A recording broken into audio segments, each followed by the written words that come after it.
কিরে শুক্রবারের দিন আইস নামাজত যাওয়া হবে না? এলাও কম্পিউটারটা ধরে এনে বসে আছি, দে বন্ধ করিলে নামাজত চল চল নামাজত যাই। হে তুই যা তো, নামাজ পড়ার মেলা বয়স আছে। আরে মোবাইলটা চার্জ নাই, 20% আছে, একটু চার্জার তো।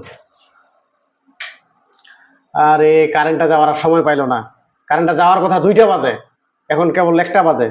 1 ঘন্টা আগে কারেন্টটা চলে গেছে। কারেন্টটা যাওয়ার কথা 2টা বাজে, 1টা বাজে গেল, তাতে আফসোস আছে? আফসোস করার কিছু নাই। এই যে জীবনটা, জীবনটা যে কোন সময় চলে যাবে কোনো গ্যারান্টি নাই। কারেন্টটা তো একটা নির্দিষ্ট সময় দিছে তোর যাওয়ার জন্য, কিন্তু এই জীবনটা কোন সময় যাবে তার কোনো গ্যারান্টি নাই। অতএব ইতিউতি না তাকে এনে যতটুক সময় পাও ততটুকের ভিতরে নামাজ পড়িবা যাও, নামাজ কালাম পড়ো। এই কারেন্টটার জন্য যতটা আফসোস হচ্ছে, এরপরে মরি গেলে ওই জান্নাত যখন তোমার হাত থেকে ছুটি যাবে তার চেয়ে ডবল আফসোস হবে। অতএব সময় থাকতে নামাজ পড়ো, ভালো কাজ করো। তত বুঝিবেন না তোমরা।